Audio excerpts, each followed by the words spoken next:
Salve, salve galera, Ferrer na área, saca só.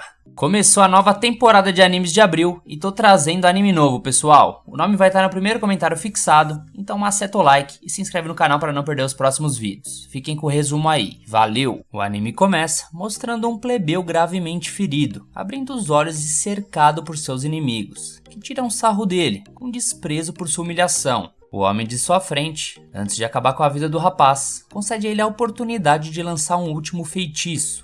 O garoto ferido se esforça para dar tudo de si, porém tudo que consegue fazer é soltar uma magia fraca, que dissipa antes mesmo de alcançar o homem. Diante disso, o inimigo comenta uma frase dita pelo pai da magia, William Bordeaux: o mais importante para um mago é sua linhagem, talento e esforço. E ele ainda diz que um plebeu como ele jamais conseguiria ser um mago só com esforço, visto que não possui talento e linhagem. E por último, lança uma magia de fogo, que põe o garoto em um micro-ondas. Porém, ao invés de se desesperar, o garoto fica encantado com a magia fantástica que aquele nobre mago lançou. E por mais que as chamas fossem dolorosas, ele enxerga a beleza naquilo e se empolga para aprender a fazer o mesmo. Enquanto ele admira o feitiço em volta dele, o fogo torna seu corpo em poeira, mandando ele de base. Logo em seguida, vemos um bebê acordando diante de várias empregadas, porém com a consciência do plebeu que tinha acabado de morrer. Sem saber onde está e nem quem são aquelas pessoas, o bebê pensa em se defender com uma bola de fogo, por pensar que são gigantes. Então, movendo suas pequenas mãos, ele invoca uma magia que explode dentro da torre onde ele estava. E em torno do castelo, vemos toda a população comemorando o nascimento do sétimo príncipe do reino Saloum, o nosso protagonista, chamado de Lloyd. E já no seu primeiro dia de vida, deixa as criadas surpresas com seu estranho talento. Alguns anos se passam e o reino de Saloum parece em paz, tranquilo e na expectativa do crescimento de um novo líder da nação. Enquanto dentro do castelo, as empregadas procuram pelo jovem príncipe entre os enormes corredores. Porém, o garoto consegue despistar as criadas e tenta sair de fininho, até encontrar dois homens no caminho e pede para eles não caguetarem para as empregadas onde ele tá. Os rapazes aceitam o pedido e chamam o pequeno Lloyd para caçar, já que esse é normalmente um passatempo da realeza, mas a criança só quer saber de brincar de esconde-esconde. Um dos homens questiona se vale a pena ganhar a moral de um garoto que tá fora da briga pelo trono, porém o outro responde, lembrando que Lloyd começou a falar com poucos dias de vida, e desde sempre lê livros de magia ao invés dos livros de criança, até mesmo recusou o leite do peito materno como espelho do cavaleirismo, e ainda por cima, o homem acredita que Lloyd seja a reencarnação de William Bordeaux, o pai da magia. Enquanto isso, nosso protagonista concorda que reencarnou, mas ressalta que na vida passada era só um plebeu qualquer da cidade de Salomite. Ele não faz ideia do porquê ainda tem suas memórias antigas, ou porque renasceu como nobre da família real, já que ele nunca se importou com títulos e glórias, desde a sua vida passada. A sua única e verdadeira obsessão era explorar e estudar magia.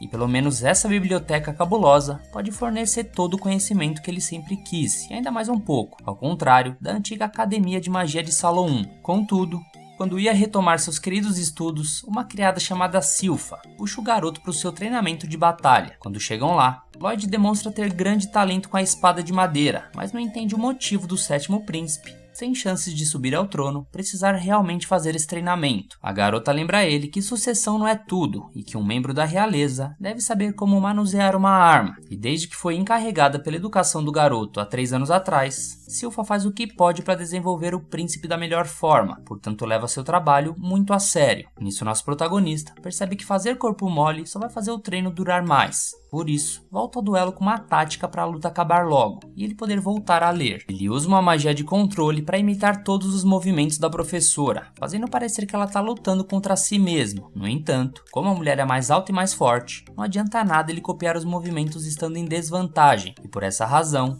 Lloyd vai além disso. Ele conjura um crescimento biológico, junto de um aprimoramento físico, além de uma levitação que coloca ele em pé de igualdade com a criada. Com isso, nosso protagonista cobre as desvantagens que tinha e acredita que agora pode sim vencer a luta. Ele então usa uma carta na manga para acertar Silfa de vez. Levando em conta que ele tá agindo como ela há bastante tempo, a garota tá certa que todos os movimentos do garoto serão imitações. Por isso, Lloyd improvisa um contra-ataque diferente para surpreender ela. Ele avança com velocidade pelas costas da garota e a golpeia, mas além de defender o ataque, Silpha já sabia que o moleque estava usando o hack, dá com o cabo da espada na fuça dele. Logo ela revela que o prota fez a espada crescer para ganhar mais alcance e levitou durante o duelo para igualar a altura. No entanto, ao invés de dar uma bronca no garoto ou dar uma punição, ela elogia ele por ter conseguido conjurar duas magias ao mesmo tempo, algo que até os feiticeiros da corte têm dificuldades para fazer. Girando ele para um lado e para o outro igual um pet, ela pede para o jovem não ser muito ganancioso para evoluir, porém mal sabe ela, já que Lloyd reflete que na verdade estava usando 4 magias ao mesmo tempo,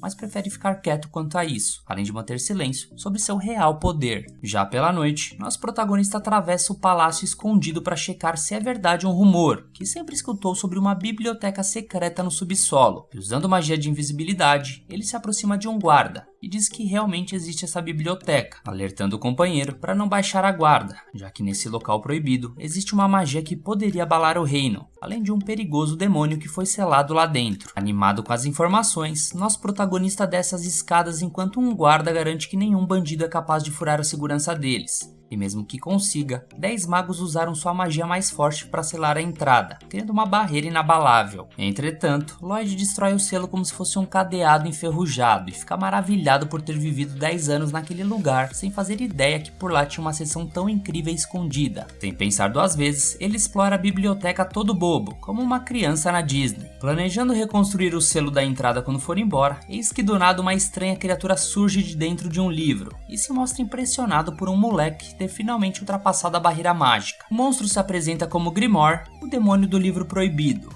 Lloyd logo se apresenta também, e o demônio deseja que o garoto quebre o selo dele, porém o prota reflete se é o certo a se fazer, e Grimoire ressalta que seu selo deve se romper a qualquer momento, por estar velho demais, e ainda por cima, oferece recompensar a criança com quanto ouro quiser. Dito isso, Lloyd se aproxima de uma daquelas supostas moedas de ouro e descobre se tratar de uma magia de criação fuleira. E por isso, o demônio fica sem acreditar que foi desmascarado por uma criança. Não só isso, Lloyd retruca a criatura e afirma que na verdade vai recolocar o selo dela, porque o estudo de magia dele é baseado nas bibliotecas desse reino, e deixar um demônio solto por aí pode colocar tudo em risco. Grimoire comenta que os magos que selaram ele eram de séculos passados, e portanto ele não tem raiva de ninguém da atualidade, mas o garoto não cai no papinho, então Grimoire promete ensinar ele sobre magias antigas de centenas de anos atrás, e assim, ele captou a atenção do jovem. Com isso, Grimoire assume uma forma mais inocente e enche a bola da criança, afirmando que ela tem muito talento para magia. Porém, isso faz o garoto ter um flashback da vida passada de Lloyd, onde o mago misterioso afirma que ele não possui talento nem linhagem. Apesar disso, nosso protagonista concorda com Grimoire e ainda acrescenta que possui um físico bem mais privilegiado do que os plebeus, fazendo o demônio fingir que concorda, enquanto por dentro ele quer meter a mão na cara do garoto. Logo, nosso protagonista rompe o selo do demônio do livro proibido e não acredita que o moleque caiu nesse papinho bobo. Então, Lloyd pergunta quando vão começar as aulas de magia antiga, e Grimoire lança a magia do tiro obscuro em cima dele. Pergunta se ele deu tempo de aprender alguma coisa. Tendo a certeza que o moleque foi de arrasta pra cima, Grimoire se pergunta o que deve fazer agora. Porém, nosso protagonista ressurge intacto, com o escudo em volta de si. Impressionado com a forma exótica do feitiço lançado, inocentemente ele pergunta se o demônio poderia ensinar ele outro poder além desse. Mas Grimoire tá querendo acabar com a brincadeira, então lança vários tiros obscuros no escudo mágico, porém nenhum deles causa dano à barreira. Vendo todos os feitiços explodindo, Lloyd não aguenta de curiosidade e pega um pedaço para dentro para observar e tentar aprender como funciona.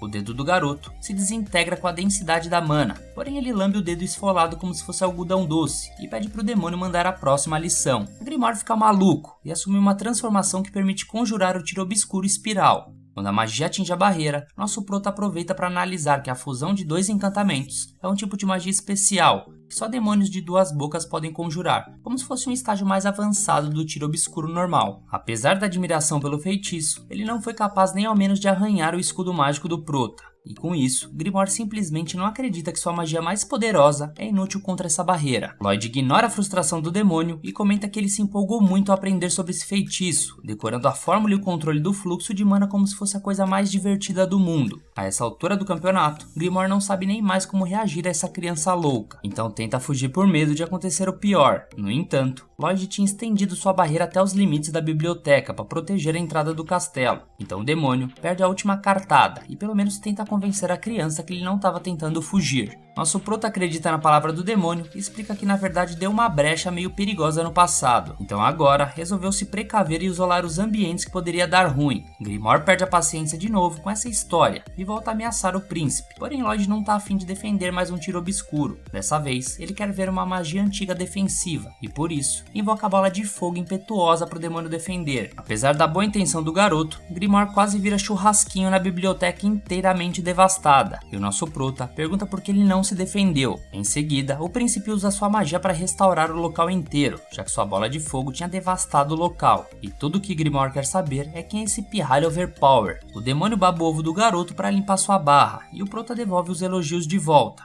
Em seguida, Lloyd ressalta que os demônios não podem morrer através de magia, mas que adoraria testar até onde um deles pode aguentar. Com isso, Grimoire joga a toalha de vez e jura lealdade ao moleque, se oferecendo como um familiar. Lloyd aceita a proposta, porém como o demônio chama muita atenção com essa aparência de bode Baphomet, ele se transforma em um mini demônio fofo para tentar ganhar o coração da criança, já que não conseguiu dominar ele na força. O garoto pede pro demônio entrar na roupa dele e Grimoire vê agora uma oportunidade de grudar no corpo dele, controlar a mente. Mas a mana do garoto era tão imensa que o demônio sabia que encostar um dedo naquela quantidade insana era estar pedindo para ser mandado de base. Portanto ele volta atrás e resolve ser bonzinho por enquanto, pedindo pro prota chamar ele de Green. Com tudo resolvido, o sétimo príncipe pode finalmente voltar a estudar magia em paz. Alguns dias se passam e dentro do castelo do reino de Saloum, vemos um membro da família real sendo arrumado e vestido por alguns servos. Usando o traje da realeza, ele atravessa um dos salões da mansão, diante da reverência dos seus empregados. Quando entra na biblioteca, vemos o nosso protagonista lendo diversos livros sobre magia, e Grimoire pergunta ao garoto o que fazer diante da presença do estranho que estava chegando. Lloyd pede pro capetinha se esconder, e logo vendo quem era, nosso protagonista fica animado com a chegada de seu irmão, Albert. Juntos, os dois vão até o campo de treinamento, e Albert mostra suas novas habilidades com magia, e acerta em cheio um alvo com seu feitiço de fogo, deixando todos em volta impressionados com a mira dele. Enquanto Lloyd aplaude o desempenho, Green pergunta se por acaso ele era o segundo príncipe, e nosso protagonista confirma que sim, dizendo ainda que ele tem um ótimo físico e é muito inteligente, a ponto de dizerem até que seria o próximo rei de Saloum. Albert tem autoridade para acessar todas as instalações do castelo, e às vezes até chama nosso prota para ir junto com ele explorar. Como é uma das raras oportunidades de usar magia dentro do castelo, o garoto fica agradecido pelo convite. Logo chega a vez de Lloyd mostrar suas habilidades com a magia. Porém, como ele não quer chamar a atenção ao ponto de ser apontado para disputar a sucessão do trono, nosso prota pensa em colocar uma curva de propósito na bola de fogo, para pegar o alvo só de raspão, fazendo todos pensarem que ele não tem talento. Então logo nosso protagonista tira uma magia para cada alvo, e em todos eles o resultado é o mesmo, só acertando os alvos de raspão. Diante disso, as pessoas aplaudem,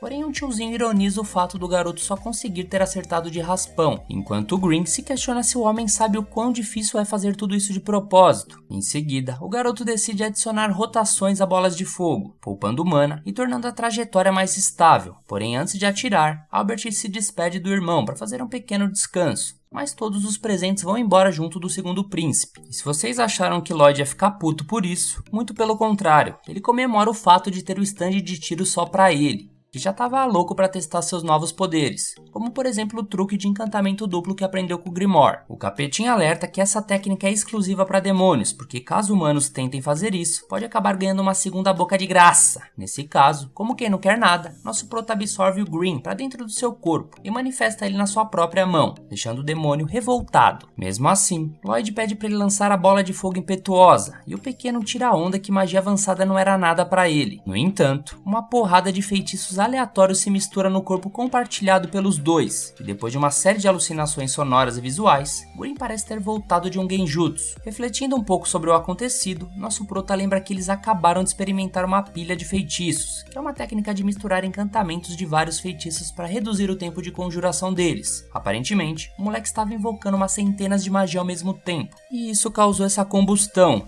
Com isso, Green surta e comenta que o certo é usar 2 ou 3 no máximo, porém a criança acha que a invocação ainda vai ficar lenta demais. Para corrigir esse problema, Lloyd pega emprestado a boca do demônio para recitar 2 encantamentos avançados de uma só vez, controlando a fala dele e então mesclando a bola de fogo impetuosa com uma bola de cascata impetuosa. Um aumento surreal de mana envolve o garoto, e Green não acredita que o jovem é capaz de combinar 2 magias tão diferentes uma da outra. Com o encantamento duplo preparado, Lloyd sabe que não pode soltar uma magia desse nível aqui no castelo, então aponta o acúmulo de energia para cima, mostrando uma onda mágica tão vasta e poderosa que podia ser vista pelos 4 cantos de Salão 1. Enquanto isso, dentro do palácio, um nobre pergunta por que Albert dá tanta atenção para Lloyd, já que é só uma criança com pouco talento para magia e nada demais. Em resposta, Albert afirma que o homem não tem noção nenhuma de talento se pensa assim. Afinal, Lloyd acertou todos os alvos da mesma forma, e é bem possível que ele tenha feito isso de propósito. Na opinião de Albert, o 7º príncipe é um prodígio, podendo até se tornar um grande sábio algum dia, e ao mesmo tempo, um trunfo importante para o Albert. O tiozinho comenta que o futuro rei pode e deve usufruir dos serviços do grande sábio, porém Albert ri e responde que sua única intenção é se dar bem com seu irmãozinho. Eis que em seguida, um homem observa pela janela o céu escurecido e questiona se o sol já se pôs. Porém, segundo o espantado Green, seu mestre abriu um buraco no céu que trocou a manhã pela noite brilhante. Parece que temos um novo Saitama. Mas logo o garoto volta atrás com essa magia insana e interrompe o fenômeno, enquanto Green se pergunta quem diabos é essa criança afinal de contas. Um tempo se passa e vemos o pequeno capetinho encontrando uma matéria num jornal que falava sobre um buraco misterioso nos céus. Quando mostra pro Lloyd que seu feitiço ficou famoso, nosso protagonista parece mais interessado na parte de trás do jornal, onde outra matéria dizia que um grupo de aventureiros ranquear limparam uma masmorra poderosa e coletaram todos os preciosos loots. Essa matéria dá um gatilho pro garoto explorar masmorras ele mesmo, na esperança de conseguir um monte de itens com poderes mágicos.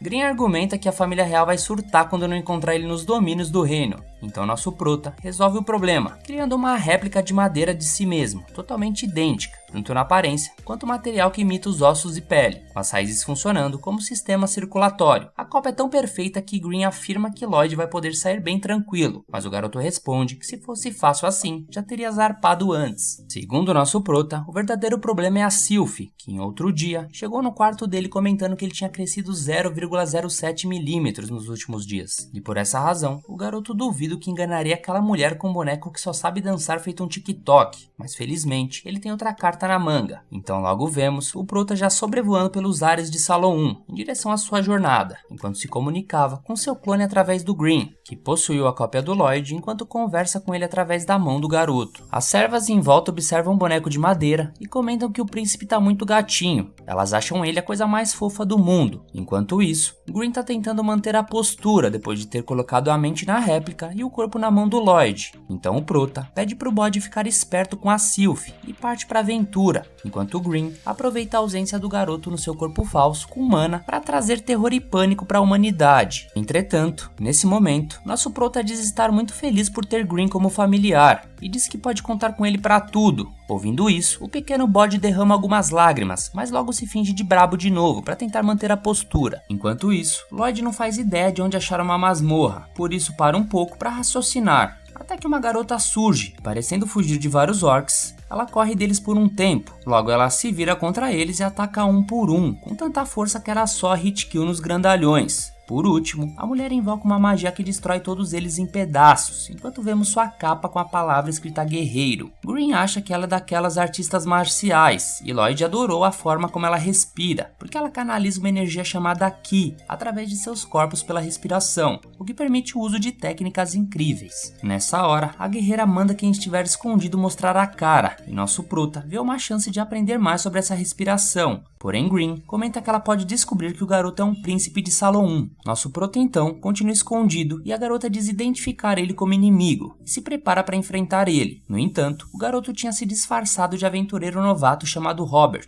e como esse feitiço de transformação só podia fazer ele virar quem ele já conhecia, nosso prota usou o encantamento duplo e misturou sua aparência com a do seu irmão Albert. Combinando os dois, o garoto criou uma pessoa nunca vista antes, então sem se sentir ameaçada, a garota se apresenta como Tal, uma aventureira rank B que pratica artes marciais. Nosso protagonista está preocupado dela suspeitar de alguma coisa, mas na verdade a garota simplesmente está apaixonada por essa nova aparência dele. Ela reflete que depois de 18 anos dedicado às artes marciais, ela até conheceu alguns garotos pelo caminho, mas todos só tinham olhos para sacerdotisas delicadas e enjoadas. Por isso, ela promete tornar Robert seu novo namorado, custe o que custar. Lloyd fica confuso com a reação da garota e se despede, mas Tal se oferece para se juntar ao príncipe. Então os dois vão até a entrada de uma masmorra na floresta. Espancando tudo que aparece, Tal pergunta se o Robert se apaixonou pela força dela, mas o garoto só tem olhos para os loots da caverna. Um pouco adiante, nosso protagonista questiona se Tal é uma aventureira solo, e a garota responde que sim, já que nunca encontrou nenhum homem decente, ou melhor, um companheiro de jornada para compartilhar aventuras. Algum tempo depois, enquanto eles comem, Lloyd está curioso sobre esse tal de Ki que a garota usou para fazer aqueles ataques. E Tal fica impressionada por alguém desse continente conhecer essa técnica tão rara. Ela explica que parece um pouco de como a mana funciona na magia, porque a forma como se respira também é importante para a técnica tradicional. Então Tal ensina que o Ki começa e termina com a respiração, que você usa para controlá-lo, permitindo que você ganhe poder explosivo, além da capacidade normal. Até mesmo para sentir o Ki, é necessário praticar muito a respiração. E por falar em Ki, essa assanhadinha solta que é muito mais fácil sentir o que ela quer com o Robert.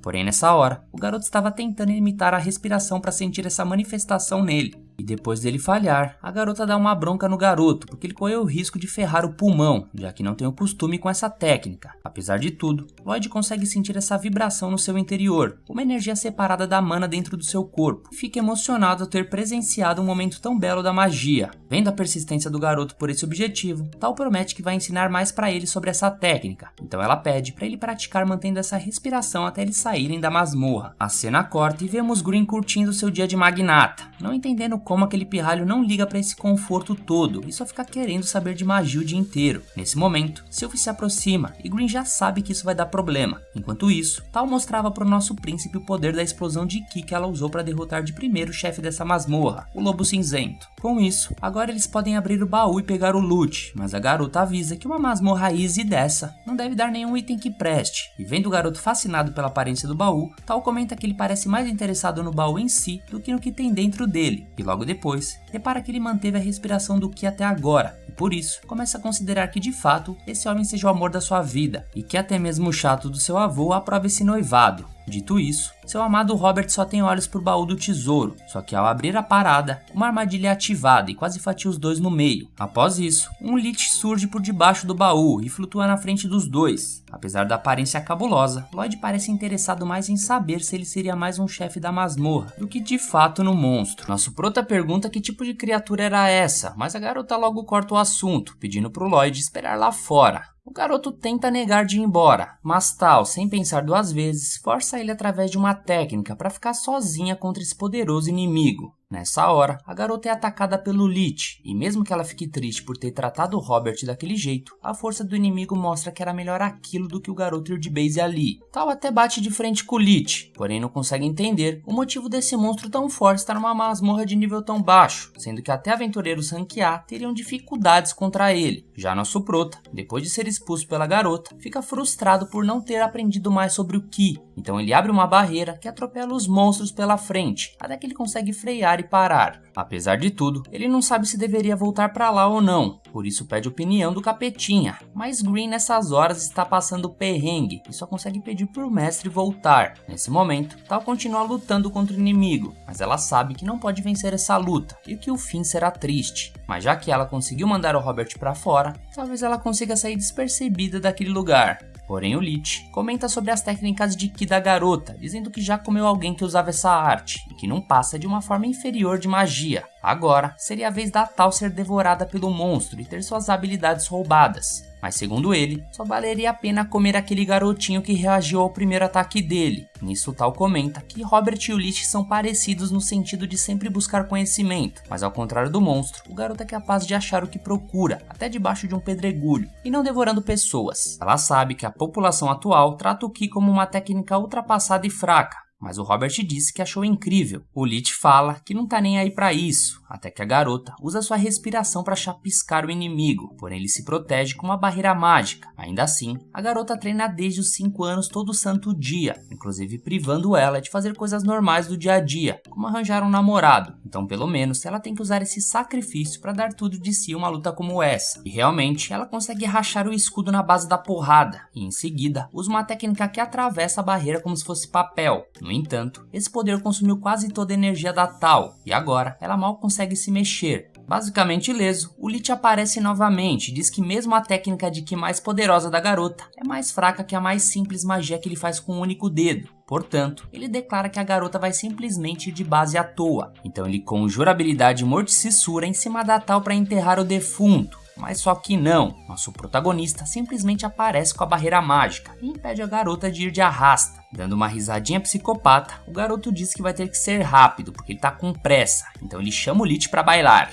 A garota olha assustada pro nosso protagonista, que ela achou que fosse um inocente, enquanto o Lich acha graça da arrogância dele e prepara um feitiço para confirmar sua autoridade. Porém o garoto é extremamente ligeiro e chega nas costas do inimigo, e invoca com seu pulmão a magia disparar, do tipo vento, mesmo sem usar encantamento. O Lich volta a atacar, porém o prota tá confortável dentro da sua barreira, refletindo sobre a combinação entre Ki e Mana. Lembrando dos ensinamentos da Tal, ele foca sua respiração para levar mais ar para os pulmões e acelerar a magia. Com isso, a barreira fica instável e ele percorre a caverna, fazendo o Lich pensar que o prota queria fugir. Porém, o garoto está se esforçando para juntar cada vez mais ar. A barreira continuava suportando os ataques contínuos da criatura. Porém, Lloyd acaba tendo que se desfazer dela para utilizar o ar externo. Ao perceber o alvo exposto, o Lich, achando que estava bacana, lança um feitiço final, mas nosso prota começa a esquivar das investidas para poder absorver cada vez mais oxigênio e concentrar o máximo de Ki possível. Dessa forma, ele manipula sua mana junto com o Ki e começa a conjurar uma magia que se transforma em um disco em sua mão. Esse disco gira em torno de seu corpo para defender o usuário da ameaça mágica. O feitiço não assumiu a forma desejada, então ele cria dessa vez 2 discos mais finos para atingirem o Lich, que recorre à magia Morte Censura para tentar se proteger. A resistência do monstro consegue bloquear alguns discos, mas Lloyd lança novas magias tão rapidamente que o inimigo não tem tempo para reagir.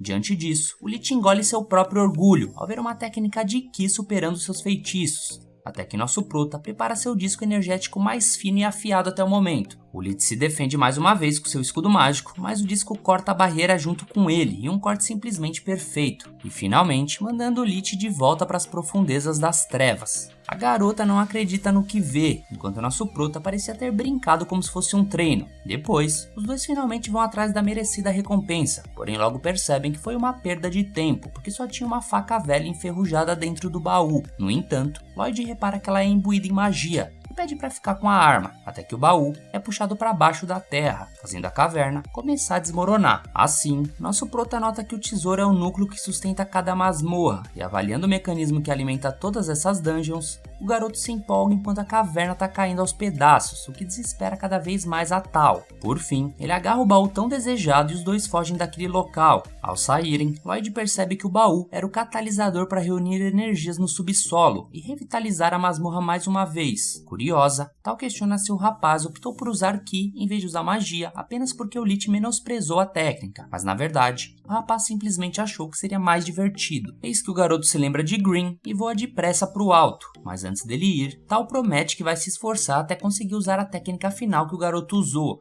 a lâmina de Ki. Por fim, antes de partir, Lloyd responde que seja Ki ou magia, o importante é sempre estar melhorando. Quanto à garota, ela realmente pretende ficar mais forte, principalmente para atrair a atenção do Robert, e por isso, ela entra em pânico ao lembrar que não pegou o contato dele. No fim da aventura, Lloyd chega desesperado atrás do Green, e o capetinha estava com 4 hematomas na cabeça, dados pela Sylph durante o treinamento diário. No corrido, o demônio estava em choque, deixando a professora intrigada com esse comportamento peculiar. Então ela resolve ser rigorosa com o aluno, porque ele tinha ficado mais fraco do nada. Depois disso, o Green só chorava feito um bebê, enquanto esperava a volta do seu mestre. Chegando em casa, o garoto esvazia a bolsa de loot, que estava cheia de entulho e lixos, já que a masmorra ruiu e destruiu a maioria dos itens. Um item que sobrou na mão, o Green pergunta se o prota ficou todo esse tempo fora para trazer de recompensa apenas uma faca velha, mas o garoto pede para o amigo não subestimar aquele item. Então, logo depois de colocar a arma na água quente e dar uma raspada na superfície, uma essência de mana começa a sair,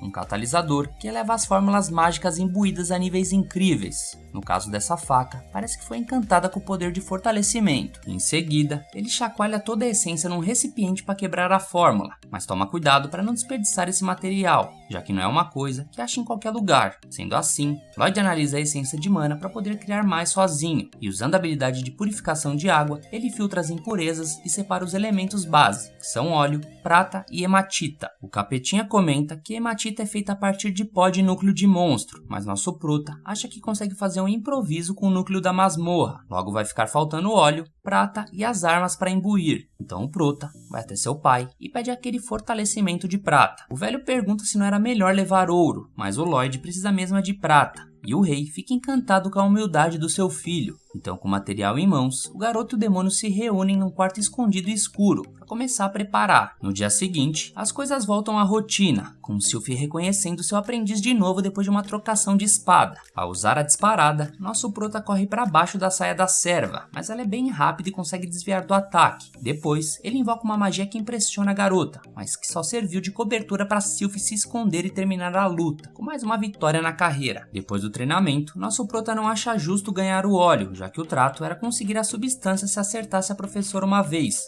Mas só de ver que o garoto não era mais o Cone de ontem, Sylphie já fica satisfeita com o treino de hoje. Espiando pela janela, o capetinha fica bolado de não ter vencido a tutora, enquanto ela reflete que o Lloyd pode ser o líder dos cavaleiros quando crescer, já que ele está dominando tanto a espada quanto a magia. Então o garoto se despede e volta com óleos em mãos. Agora só vão faltar as armas para completar a fórmula, então o garoto vai até seu irmão Albert para resolver isso. Albert pensava que o garoto fosse pedir balafine ou cartinhas de Pokémon, mas fica feliz por ver o vício da criança pela magia. Por isso ele pergunta para os seus servos quem quer ter a arma fortalecida pelo seu irmãozinho. Obviamente, ninguém ia negar o pedido de um príncipe, mas os soldados ficam tristes por medo de perderem a espada para um pirralho de 10 anos brincar de encantamento. Enquanto isso, mais uma vez Green só fica dando aquela espiada, e com os materiais em mãos, Lloyd convoca um assistente, vulgo seu clone, enquanto o capetinha motiva os dois a criarem as armas mais picas do reino. Dito isso, nosso prota desenha 3 camadas de encantamento numa só espada, só para soltar a muscula, além de aplicar melhoria de elasticidade e outras várias fórmulas onde tiverem espaço sobrando. Infelizmente, o aço não aguentou tanta magia e acabou bigodando a espada,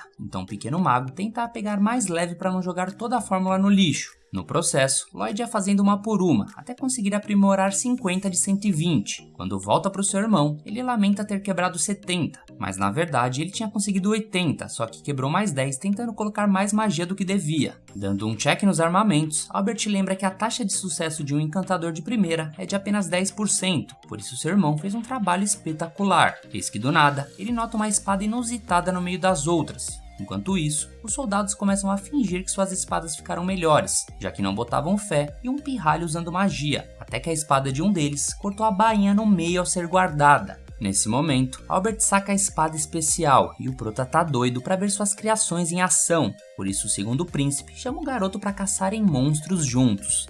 Já no dia seguinte, vemos os nobres numa carruagem pretendendo atravessar a cidade de Salon. Passando dos portões, vemos diversos servos trabalhando no campos de trigo, nas redondezas do reino, até que nosso protagonista acorda da soneca e seu irmão comenta que o destino estava perto. Dirigindo a carruagem, Sylphie explica para o nosso prota que provavelmente não encontrariam criaturas no meio dessa floresta, mas sim no lago mais adiante para onde eles estavam indo. O garoto fica animado com essa aventura que está por vir, já que é muito raro dele ter permissão para sair do castelo, além de que essa é uma ótima chance de testar as armas que ele mesmo criou. Dentro da carruagem, Albert comenta que Sylpha nunca desvia os olhos do pequeno príncipe, e ela responde que se sente grata por ele autorizar ela de poder acompanhar pessoalmente o seu aluno. Porém, quando Albert questiona se existe um sentimento além de apenas proteção, a garota responde ameaçando sacar a espada da bainha, ao invés de usar palavras. Nesse momento, Sylpha percebe algo errado, e logo reparam ser uma emboscada de kobolds, que começam a atacar a carruagem, e os soldados se preparam para proteger os príncipes. Escondido com o nosso prota, Green observa que certamente o garoto já estava ciente disso, e realmente, que ele tinha utilizado sua detecção de presença, que a Tal tinha ensinado para ele, uma técnica que faz com que ele sinta tudo ao seu redor o tempo todo. A batalha começa e os soldados da família real fatiavam os kobolds como se fossem bifes, o que deixa nosso proto orgulhoso com suas criações. As lâminas eram tão afiadas que até os soldados tinham receio de acabar se ferindo com elas, e nisso Albert enche a bola do irmão, dizendo para os guerreiros que ele é realmente talentoso com encantamentos. Sylpha também reconhece a habilidade do Lloyd e faz uma pilha de monstros, mas na real é que a espada dela nem estava bufada. Eis que do nada, um kobold escondido ataca de surpresa o garoto, mas a Tal aparece do nada para eliminar a criatura. Como ela percebeu a presença de monstros, veio correndo para tentar ajudar. Nosso prota quase a trata como se ainda fosse o Robert,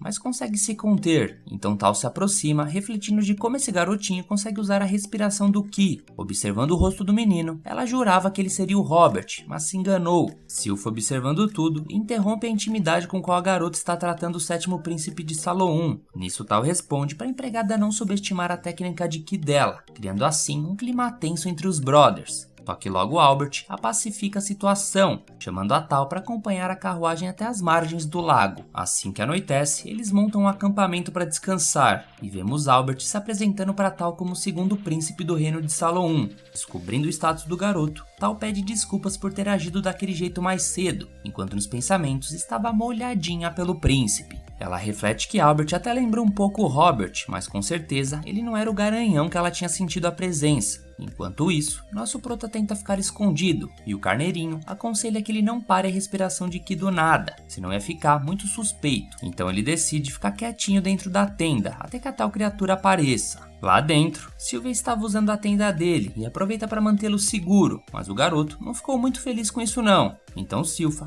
é obrigada a demonstrar com um golpe de jiu-jitsu quem realmente mandava na parada, até que Tal surge na tenda e simplesmente não acredita no que estava vendo. A empregada então tenta acertar a lutadora com uma faca, dizendo que tinha sentido a presença de uma Zé Ruela, e logo ordena que a garota pare com esse olhar inadequado para o pequeno príncipe. Já Tal nega de pé juntos a acusação da serva. Enquanto isso, nosso prota se retira da confusão e reflete que se continuar assim, não vai ter liberdade para fazer nada. Logo ele encontra seu irmão sentado, desfrutando de um cappuccino, e ele comenta que o nosso prota anda fazendo sucesso com as garotas. Afinal, Sylpha mudou consideravelmente desde que começou a cuidar do garoto, e ela olha para ele como se o prota já fosse um adulto. Dito isso, Albert pede para o jovem ter cautela com os relacionamentos que podem surgir pela frente, pois aquelas duas ali parecem um pouco excêntricas. E já que mencionou, ao perceberem um grupo de homens em volta na torcida pela briga, as garotas colocam eles em seus devidos lugares, fazendo nosso prota concordar com a observação do irmão sobre o que disse da dupla. Em seguida, Tal menciona que foi contratada para restaurar um templo antigo que podia ser visto no topo de uma colina ali perto, fazendo Sylpha a perguntar por que ela não vai logo cumprir sua tarefa, mas a fim de evitar uma nova confusão, Albert comenta que é perigoso ir até lá sozinha, então convida a garota para passar a noite ali com eles no acampamento. Contudo, eis que do nada, um lobo todo esquisito aparece no acampamento, o que deixa todos na cautela, exceto o nosso prota, que está contente por finalmente ter encontrado um monstro de verdade. Então logo todos se preparam na frente do grande lobo. A empregada Sylpha pede pro Lloyd ficar atrás dela, e o prota fica impressionado com a velocidade da criatura, considerando o tamanho dela. Já o pequeno Green refletia sobre o misterioso templo que Tal comentou. Inclusive nesse momento, a lutadora salva um soldado de ir de arrasta, e quando o lobo se prepara para contra-atacar, a garota se esquiva a tempo. Nesse momento, Albert assume a liderança. Com sua espada bufada, ele promete acabar com o lobo que tanto estava atormentando eles. O príncipe Albert lança a bola de fogo impetuosa, envolvendo o lobo-urso em chamas, até deixar ele tostado por completo. Ao lado dele, seus soldados elogiam o poder do segundo príncipe, que passa todo o mérito ao Lloyd por ter encantado sua espada mágica a ponto de deixá-la pelona desse jeito. Em meio à comemoração, Green lembra que aquele lugar acima da colina é um templo que sela um demônio. Nisso, o lobo que estava tostado se erguia novamente como um morto-vivo, acompanhado por criaturas espectrais ao seu redor.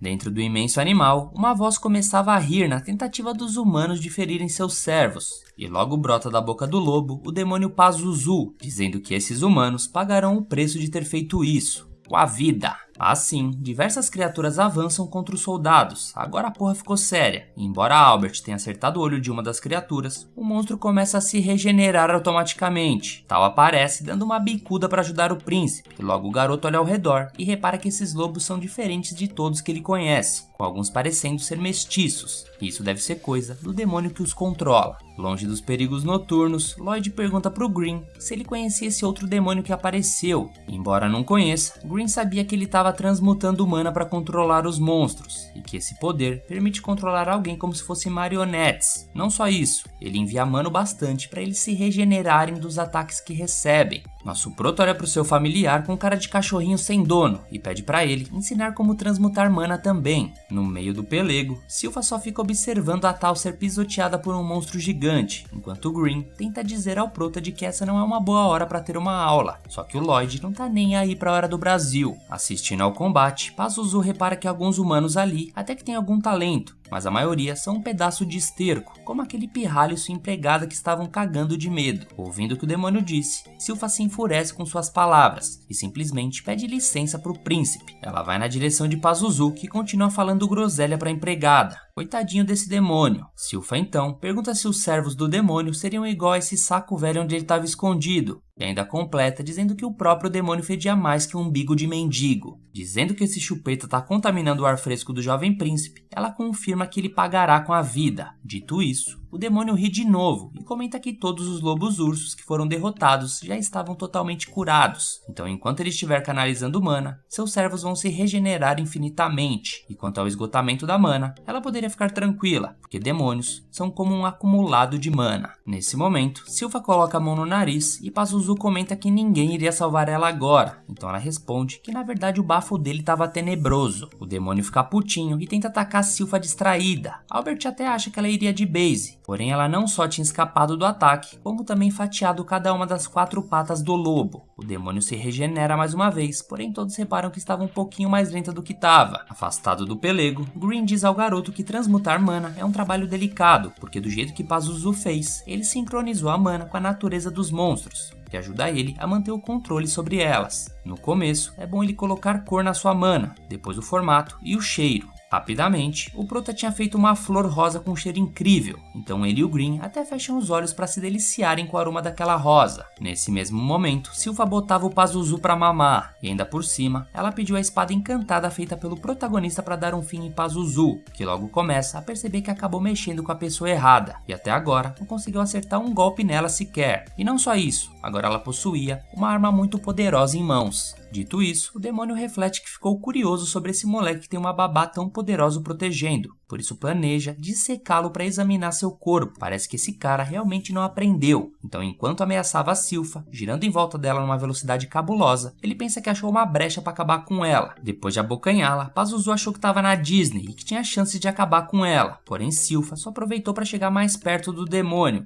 A empregada simplesmente fatiou o lobo do começo ao fim, usando uma técnica do clã Langlis, a ascensão dos 2 dragões, para logo em seguida finalizar utilizando o mergulho da andorinha. Mais bravo do que nunca, Pazuzu grita igual uma cadela véia, dizendo que a garota é apenas uma empregada. Mas sem tempo ruim, Silpha continua sua sequência de golpes, primeiro espetando o rosto dele utilizando a arte das lâminas duplas e em seguida a habilidade do tigre duplo, garras e presas. A empregada simplesmente deixa todos de boca aberta com o tamanho de sua força, enquanto o nosso prota memorizava seus movimentos. Por fim, Silpha ri de que esse demônio imundo teria chances de sequer tocar no mestre dela, e que a única coisa que ele iria sentir do mestre é realmente uma coisa, a espada encantada por ele. Enquanto isso, nosso protagonista seguia treinando com Green, cagando e andando pro que estava acontecendo. Nisso, Silpha pede que Pazuzu se renda, mas ele ri da cara da empregada, enquanto solta um miasma que envolvia o local. Tal e Albert subjugam os monstros, porém o príncipe comenta que enquanto o demônio estiver vivo, seus familiares podem se regenerar a qualquer momento. Eis que do nada, a névoa faz todos caírem no chão. Nisso, Pazuzu comenta que faz pouco mais de um século que ele quebrou o selo do santuário, por isso, todos vão pagar pelo que fizeram aos seus servos. Em um golpe surpresa, o demônio já estava enfurecido e consegue arremessar Silpha longe, ao mesmo tempo que Albert enfraquecido não conseguia se mexer. Pazuzu explica que essa névoa era um miasma de dominação, que faz todos os envolvidos nela obedecessem a ele. Silpha, sem perder a piada, comenta que agora sabe o motivo de tanto fedor. O demônio fica cada vez mais puto com as tirações dela e ataca a tal como resposta, e obriga a artista marcial a se defender de qualquer jeito. Arremessada para perto da Silpha, a garota pergunta se a empregada estava bem, só que por mais que responda que sim, ela já estava no bico do corvo, tremendo de frio e cuspindo sangue, por isso logo desaba de uma vez. O demônio reconhece a ferocidade da Silpha em conseguir resistir inalando o miasma de perto, mas quer saber como a tal também não se rendeu ao miasma ainda. A artista marcial tenta até dar uma bicuda no capiroto, mas ela estava tão acabada que não tem a menor chance de conseguir algo. Pazuzu então segura a tal igual um frango de padaria, e ele reflete que talvez o motivo seja essa respiração peculiar da garota, que esteja fazendo ela resistir ao controle do miasma, mas como tal já estava toda dominada, a respiração de ki dela estava cada vez mais difícil de controlar. O demônio acredita que a garota não vazou quando teve a oportunidade, porque estava louca para virar serva dele, mas ao ver isso, a garota responde dizendo que não correu, porque jamais fugiria vendo um lindão precisando de ajuda. Nisso ela usa seu pulso do trovão sobre o vilão e acaba agindo por impulso ao usar uma técnica tão poderosa, e isso acabou desestabilizando a respiração dela, e para piorar, ela é surpreendida pelo monstro do Pazuzu, que se regenerou e abocanhou a garota. O demônio questiona quem seria esse bonitão que a garota tinha falado antes, porque todos que ele viu até agora são apenas um monte de lixo feioso que estavam espalhados pelo chão. Ele completa dizendo que bonito mesmo é poder regenerar seus servos quantas vezes fosse preciso. Usando o miasma de dominação máxima para controlar de vez a garota, Tal ainda consegue sentir uma presença que faz ela perceber que estava certa esse tempo todo. De uma coisa ela tinha certeza, que o cara mais gostoso de todos estava chegando para chutar a bunda desse demônio. O lobo acaba engolindo a garota e vemos Pazuzu comentando que no fim ela era apenas uma humana como outra qualquer. Porém, ele não poderia deixar a Silpha passar, já que ela seria uma boa adição aos seus lacaios. Enquanto isso, logo abaixo, nosso protagonista achava que era Jesus e brincava andando sobre a água. O garoto pergunta se era esse miasma que controlava os lobos, e Pazuzu responde que matou os pais de cada um deles, e depois usou o miasma para substituí-lo na mente dos filhotes. O demônio fica rindo sem parar ao lembrar disso, enquanto nosso prota fazia carinho em uma das feras. Nisso Pazuzu cai na real de que o moleque estava andando dentro do miasma sem problemas, e por isso ele questiona como era possível. Nosso prota responde que não faz ideia, e Pazuzu também repara que tinha outro demônio por perto, e quando ele vê o Green, ele despreza o familiar por ser uma vergonha para a espécie deles ao servir um mero humano. Green nem responde nada para esse Zé Ruela. Ele até especulou em dar algum conselho para o seu companheiro de raça, mas depois do que ele disse, só quer que ele se lasque mesmo. Ouvindo isso, Pazuzu ordena que seus servos o ataquem, sendo perfeito pro Lloyd, já que finalmente ele vai poder ter a oportunidade de testar sua transmutação de mana. Dito isso, nosso prota transmuta os servos do capiroto em animais de estimação gentis, só que no tamanho extra grande. Pazuzu, olhando aquilo, fica incrédulo no que estava acontecendo. Nosso prota reconhece o cão que engoliu sua amiga e pede pro mesmo cuspir ela. Ele deixa ela ali no canto e o demônio volta a soltar seu miasma para conseguir o controle dos seus servos. Mas Green repara que a essas horas do campeonato eles já tinham despertado seu orgulho como monstro, e pelo fato de que foi o demônio que tinha matado seus pais, com sangue nos olhos, cada lobo começa a despedaçar o corpo do Pazuzu, que nesse momento larga a Silpha e a garota cai na água e afunda, enquanto nosso prota assistia de camarote a cena da alcateia de lobos brincando com o capiroto. Mas eis que Pazuzu reage e consegue dar um trato em seus ex-servos. E não só isso, ao subjugar todos eles, o Arrombex ainda menospreza a morte dos pais dele. O demônio já estava no limite de sua fúria, e quando volta suas atenções contra o Lloyd, ele fala que não importa qual magia o garoto use, podendo ser até mesmo uma Genkidama, que mesmo assim, nada seria eficaz contra um demônio. Nosso prota lembra que o pequeno Green tinha falado a mesma coisa anteriormente, mas realmente nunca tinha acontecido de um demônio morrer por algum feitiço. O demônio acaba com o campo de flores que Lloyd tinha criado, aumentando consideravelmente seu poder, porém o garotinho não acha que eles sejam imortais. Talvez demônios só sejam mais difíceis de matar mesmo. Nosso protagonista começa a se empolgar, se envolvendo sobre uma quantidade de mana exorbitante, e nisso Green reflete sobre Pazuzu não entender a razão do miasma dele não atingir o garotinho, e o motivo disso é que nosso prota escondia sua quantidade de mana, para não chamar atenção. Dito isso, agora que tá ali face a face com esse demônio, Lloyd quer aproveitar e usar ele de cobaia para testar suas magias de restrição, fazendo o poderoso Pazuzu se sentir um pesadelo diante daquela quantidade de mana.